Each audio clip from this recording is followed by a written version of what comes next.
эгер адам мыйзамды сыйласа, эгер ак таза болсо минтип коркмоо эмес. Бул биринчиден коркуу, экинчиден бул мыйзамды сыйлабастык, үчүнчүдөн колуңардан эмне келет дегенде кылып атат. Бул бийликтен эмес, бул элдин сурагынан, Кудайдын сураганынан коркуш керек деп ойлойм. Анан бул таш жүрсө эле же коркуп калат элдин баары, же ушу таш жүрсө эле элдин баары Атамбаевди колдоп кетет дегенден алысмын. Бул жерде таш эмес, кандай иш жүрсө дагы эл колдогон жок бүгүнкү күндө, колдобойбуз дагы. Ошо айта кетейин. Анткени мына буга чейин Атамбаев өзү эмне кылды эле деген суроону берели. Атамбаев 2007-жылы 14-апрелде элдин баарын площадтан ит менен кубалатып, түндүктү жыгып, кыргыз элин тебелеп тепсе ошо жерде, ошо кезде мына ушундай бийликтин узурпациясына, ошол балдагы ошо бийликтин жанагындай туура эмес иштерине барууну өзү көрүп туруп, бирок ошондой иштерди колдоп келген.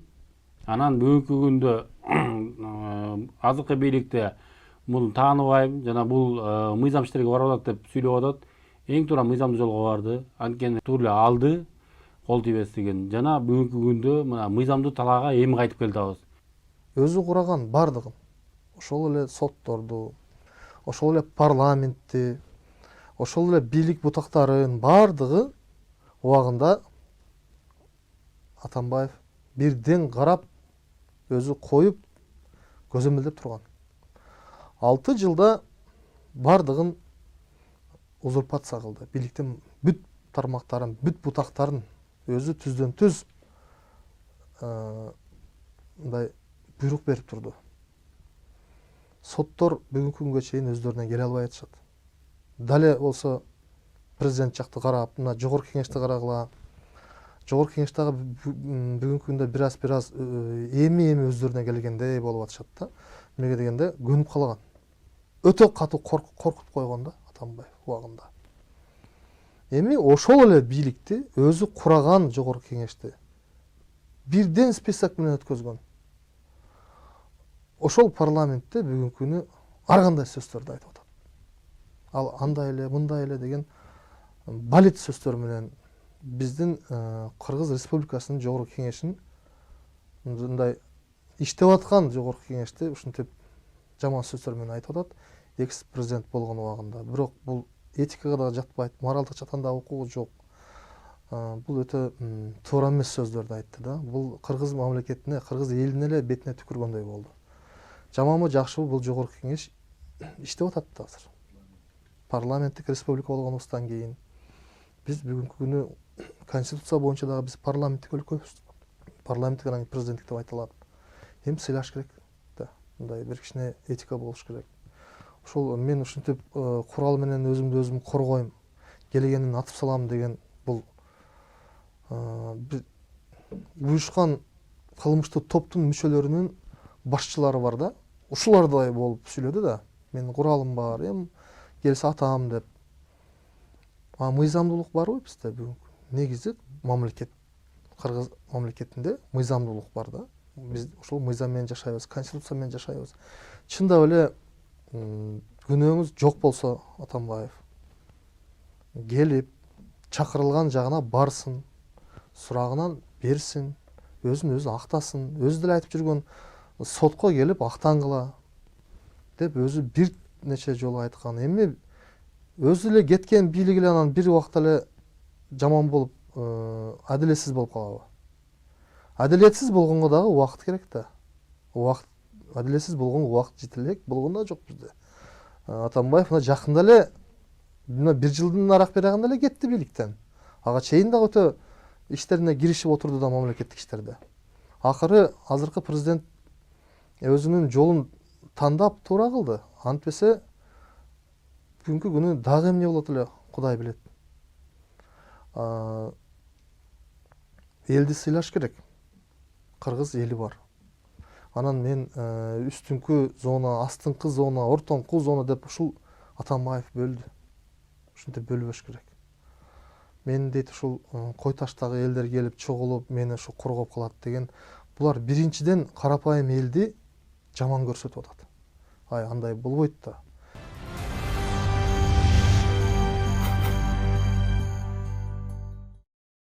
Кырдаалдын түзүлүшү элибиздин журтубуздун ичине абдан коопсузданууну алып келип, биздин мамлекетибизде 27-28 жылдан бери мыйзам иштейби же иштебейби? Же таш чогулткандар эле бийликке келип, таш чогултпагандардын баары тезектерип калабызбы деген ишеничке жакындап калдык.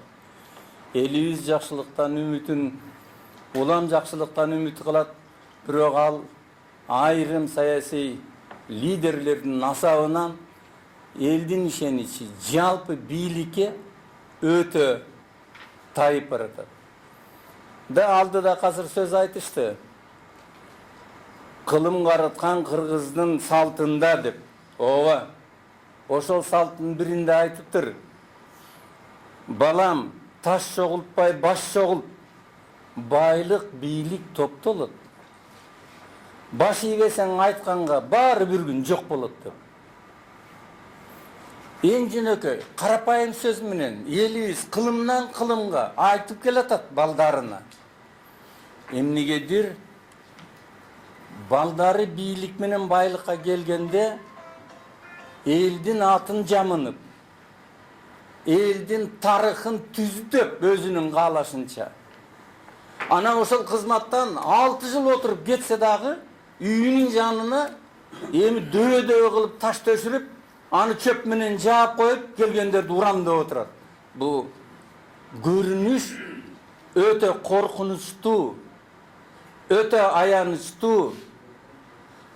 Адамды эртеңки күнүнө ишенчил алып келбей турган нерсе бүгүн барлык информациялык каналдардан элибизге, журтубузга тарап атат. Эки ой жаратат. Өмүрүндө бийликке ыраазы болбогон киши бүгүн таш чогулта баштасам болот турбайбы дегендей ойго келип атат да.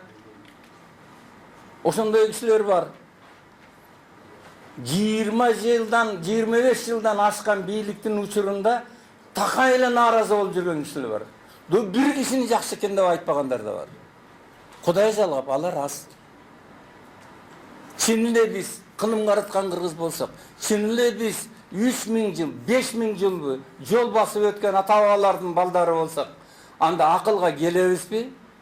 Же таш көтөрүп эле чуркап жүрө беребизби?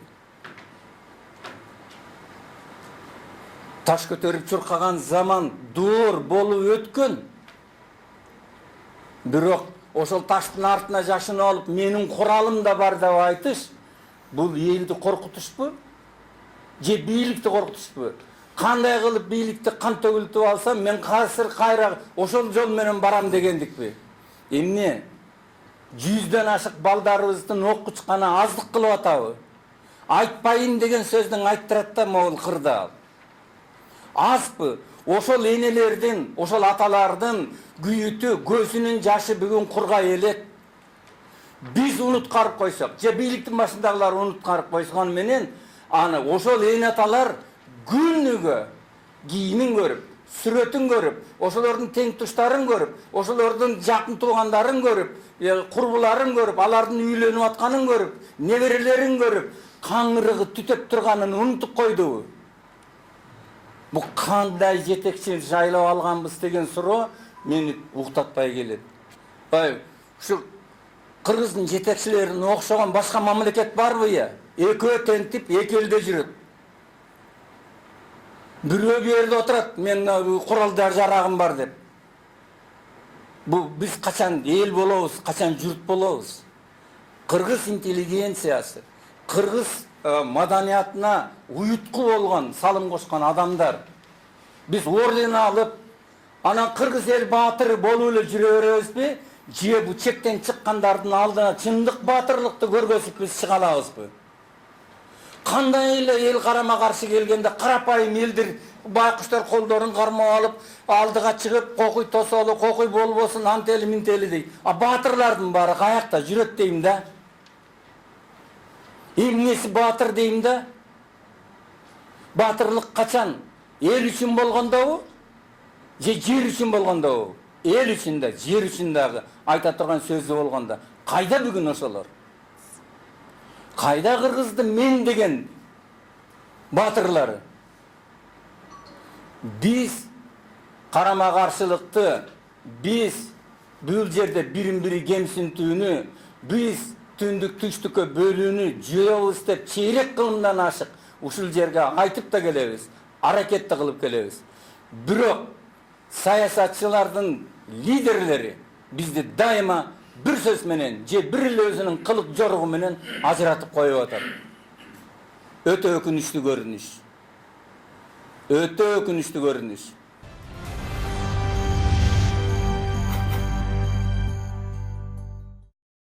Экономикалык жактан өнүктүрөм, мамлекетти бир жакшы бир деңгээлге алып чыгам деген ой болгон эмес экен. Аны бүгүн өзү тастап отурат. Анан эң өкүнүчтүүсү мамлекеттүүлүк, эгемендүүлүк эмне экенин Атамбаев түшүнгөн жок да. Болбосо мен өзүм жеке Кыргызстандын жараны катары президенттик такта турганда Кыргызстанды бир кандайдыр бир деңгээлге алып чыга албаганы мен үчүн өтө өкүнүчтүү. Президент болгондо өзүнүн гана керип башын ойлоп, өзүнүн туугандарын, өзүнүн жакын кишилерин гана байытты. Элдин эсебинен, мамлекеттин эсебинен. Өтө чоң карызга баттык. Мамлекет өтө чоң карызга батты. Булардын бардыгынын кесепети Атамбаев кеткенден кийин, 2-3 жылдан кийин билине баштайт. Эмнеге дегенде, ошол алынган карыздардын бардыгын Атамбаев төлөбөйт да. Аны кыргыз мамлекет төлөйт. Эл төлөйт. Мамлекет деген эл. Бюджеттен төлөнөт. Бардык сокку келип эле биздин карапайым элге тиет да. Биздин мамлекеттиги бүт кең байлыктарыбызды негизи бизде баалуулуктардын бардыгын башка мамлекеттерге өткөзүп берди. Буну менен биз Кыргызстандын эгемендүүлүгүн дагы жоготтук. Тактап айтып кетсем, мына энергетика тармагын, газ тармагын, алтын кендерди бардыгын башка мамлекеттерге өткөзүп берди. Президент убагында Атамбаев мүмкүнчүлүгү бар болчу. Биздин өзүбүздүн күч менен, Кыргызстандын бизнесмендеринин күчү менен деги эле Кыргызстандын ичине калтырсак болмок. Бүгүнкү күнү биз башка сырттагы башка мамлекеттердин карамагында калдык да.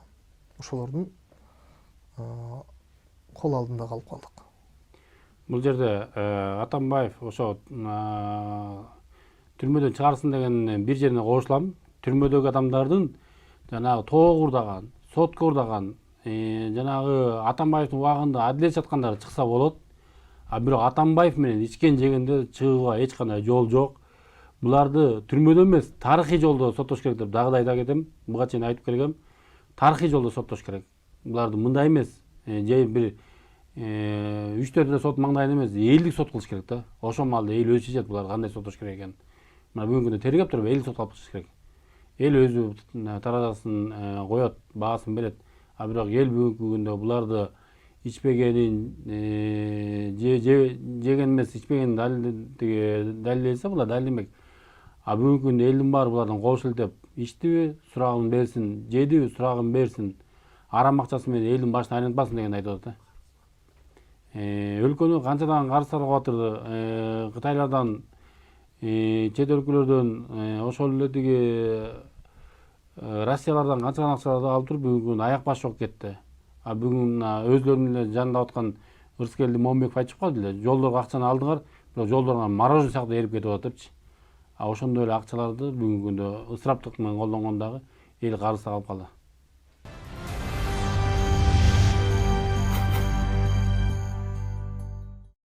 Сурак берип аткан кишилер, алар соттоло элек да. Ошол эле мурдагы премьер-министрлер, ошол эле мэрлер, алардын үй бүлөсүнө актаныш үчүн Атамбаев бүгүнкү күнү саясий куугунтук дегенди ойлоп тапты. Саясий куугунтук деген түшүнүгү бар. саясий куугунтук болгон адамдар, алар биринчиден ушул бийликтин жүргүзүп аткан саясатына каршы чыгыш керек. Митингдерди өткөзүш керек. Сын айтыш керек. Ошондо ошол сынын жакпаса, анан барып отургузса саясий туткун болот. Биз андай темадан өткөнбүз. Ошол оппозиция менен дагы мен деле жүргөмүн убагында. Биздин жаныбызда досторум баардык камалган. Мына чыгышты, Кудай буйруса. Ошолорду саясий туткун десе болот. Алар түздөн түз биз чыгып митинг кылып, алар ошо Бектур Асанов мисалга, ошо Кубаныч Кадыров, Эрнист Карабековдор бийликтин туура эмес кылып аткан жумуштарын айткан. Ошондо булар саясий туткун болуп камалган. Бүгүнкү отурган, камалып отургандар бийликке сын айткан жок да. Коррупция менен камалып атпайбы? Мына Кудай бар экен. Чын айтканда Атамбаевдин бир сөзүнө кошулам, бизди Кудай эле сактап жүрөт деп өзү айтып жүрчү. Чын эле Кудай сактап атат да бизди. Ушу ТЭЦ маселеси көтөрүлбөсө, ТЭЦ ушинтип бир иштен чыгып калбаса эмне болот эле? Да бир 10 жылдан кийин бузулса, бул тема калып калат эле да. Ошо Кудай таала бар экен, ушу өзү эле чыгарып берди. Уурдаган кишилерди чыгарып берди. Анан кийин мына следствиялар башталып, мен бүгүнкү күнгө чейин мына сот болуп чечим чыкканга чейин аларды дагы кылмышкер деп айта албайм. Эч кимдин акысы жок. Соттун чечими чыкканга чейин булар кылмышкер же болсо коррупционер деп же саясий туткун деп айтканга соттун чечими чыгыш керек. Андан кийин биз айта алабыз. Атамбаевдин бүгүнкү күнү айтып аткан булар саясий жактан камалды дегени бул жөн эле көз боемочулук. Ошолордун туугандарына эмне деп айтат? Ошол жаш балдарды алып келип, жакшы балдардыр балким. Бирок алардын келечегине балта чаап койду да. Силер жаш кадрсыңар, силер мамлекетти көтөрүшүңөр деп айтса, алар ишенди да. Ушундай турбайбы деп, бирок жаман жолдорго барышты окшойт да. Бирок айтып атпайм, соттун чечими чыксын, аны күтүп жүрүш керек. Бирок соттун чечими чыкканга чейин деле анча мынча нерселер далилденип калды. Миллиондогон акчалардын урдалгандары далилденип калды. Ага эмне дейбиз? Анан эл дагы ойлонуш керек. Коррупционерлерди биз эч убакта колдобошубуз керек. Бир тууганыбыз болсо дагы, жакын кишибиз, досубуз болсо дагы коррупционерди биз колдобошубуз керек. Адам өлтүргөн кишиге караганда коррупционер 100 эсе коркунучтуу. Адам өлтүргөн киши бир адамды өлтүрөт. Коррупционер мамлекеттин келечегин жейт. Кичинекей балдардын келечегин жеп коет. Мамлекетти жейт. Айтып кетет элем. Ойлонуп, изилдеп, өтө мындай катуу сөздөрдү айтпай, күтүп соттун чечимин күтүш керек.